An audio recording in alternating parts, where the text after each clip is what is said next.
અમદાવાદ શહેરમાં વરસાદ પડતાની સાથે જ નીચાણવાળા વિસ્તારોમાં પાણી ભરાવાના પ્રશ્નો જોવા મળી રહ્યા છે। અમદાવાદના બાપુનગર નજીક આવેલા અજીત મિલ 4 રસ્તા પાસેના આ દ્રશ્યો છે કે જ્યાં આપણે જોઈ શકીએ છીએ કે બ્રિજની નીચે બંને તરફનો જે રસ્તો છે તે પાણીમાં ગરકાવ થઈ ચૂક્યો છે। 2 ફૂટ જેટલા પાણી ભરાયા છે, જેના કારણે જે વાહન ચાલકો છે તેમની મુશ્કેલીઓમાં વધારો થયો છે।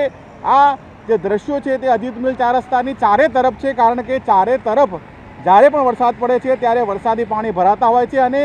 એક તરફ આપણે દ્રશ્યોમાં જોઈ શકીએ છીએ કે વરસાદી પાણી ભરાતા સ્વિમિંગ પુલ જેવો આનંદ છે નાના બાળકો લઈ રહ્યા છે, ત્યારે બીજી તરફ વાહન ચાલકો છે તેઓ આ રસ્તા પરથી પસાર કરવાનું ટાળી રહ્યા છે અને હજી હાલ જે વિસ્તાર છે તે વરસાદે વિરામ લીધો છે, પરંતુ આગામી 3 કલાક વરસાદની રેડ એલર્ટ જ્યારે જાહેર કરવામાં આવ્યો હોય હવામાન વિભાગ દ્વારા, ત્યારે હજુ પણ વરસાદી પાણી ઓસરતા સમય લાગી શકે છે। કેમેરા પર્સન તુષાર પરમાર સાથે ભાવેશ રાજપૂત, TV 13 ગુજરાતી, અમદાવાદ।